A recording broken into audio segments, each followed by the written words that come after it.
Qu'est-ce qu'un juriste dans le domaine des ressources humaines, puisqu'un centre de gestion s'occupe essentiellement de ressources humaines? Alors on se fait une mauvaise représentation des ressources humaines dans le sens où on les renvoie souvent à l'organisation ou aux entretiens de recrutement. En réalité, il y a un cadre législatif et réglementaire qui sécurise les actes des directeurs de ressources humaines ou de leurs collaborateurs, comme les gestionnaires de carrière ou de paye. Et sans cette sécurité juridique, les agents peuvent tout à fait traduire leur employeur devant un tribunal administratif. Le juriste du CDG, au quotidien, veille à l'actualité juridique.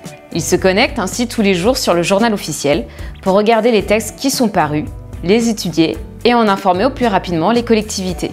Le juriste placé auprès des instances de représentation du personnel veille au bon fonctionnement de ces instances de dialogue social telles que le comité social territorial et le conseil de discipline.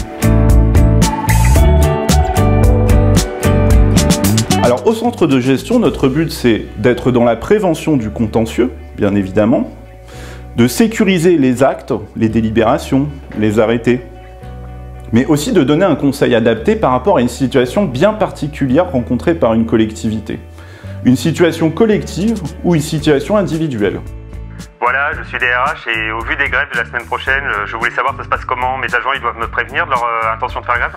Très bien, nous allons voir tout ça ensemble. Au quotidien, j'accompagne les collectivités territoriales et les établissements publics qui sont affiliés au CDG de Seine-et-Marne sur les questions concernant le droit syndical, par exemple, ou concernant le droit de grève. Vous êtes une collectivité de moins de 10 000 habitants, vous n'avez pas signé d'accord avec les organisations syndicales, vos agents ne sont pas tenus de faire une déclaration préalable individuelle pour participer à la grève. Et on fait comment pour assurer la continuité du service public? Alors, en ce qui concerne la continuité du service public, même sans accord, l'autorité territoriale peut, par arrêté, désigner des agents afin d'assurer la continuité des services dits indispensables. Lorsqu'une collectivité nous appelle, elle nous appelle parce qu'elle a quelque chose qui perturbe son service. Quelque chose qui perturbe son service au niveau collectif, au niveau des services qu'elle apporte aux usagers, mais qui a également une conséquence sur les agents qui vont participer à ce mouvement. Et il y aura des conséquences sur la rémunération des agents grévistes? Alors, sur la question de la rémunération, je vais revenir vers vous après échange avec mes collègues spécialisés sur la question. Lorsqu'une question d'une collectivité nécessite des éléments complémentaires, le juriste effectue des recherches approfondies à ce sujet, afin de leur apporter les éléments de réponse nécessaires. Alors le juriste, c'est tout d'abord quelqu'un qui recherche à partir de sources. Des sources parfois contradictoires, parfois complémentaires. On utilise des questions ministérielles, on utilise des textes législatifs et réglementaires, on utilise de la jurisprudence. Ensuite, il en résulte un échange entre différents acteurs du centre de gestion, ceux qui s'occupent de la veille et de l'analyse réglementaire, ceux qui s'occupent des appels téléphoniques, et puis il peut s'en suivre des débats pour donner une réponse à la collectivité qui soit individualisée, c'est-à-dire adaptée à ces situations.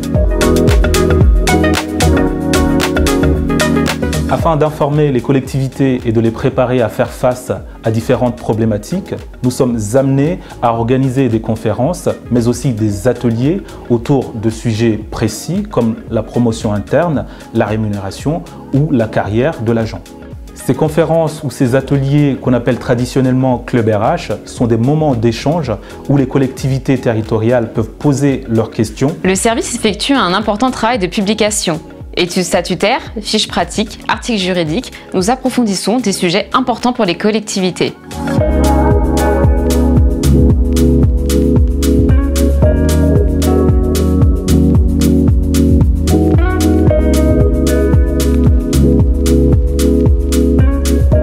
Nous restons donc à votre disposition pour tout type de problèmes statutaires, juridiques, relatifs à vos ressources humaines et afin de sécuriser vos décisions.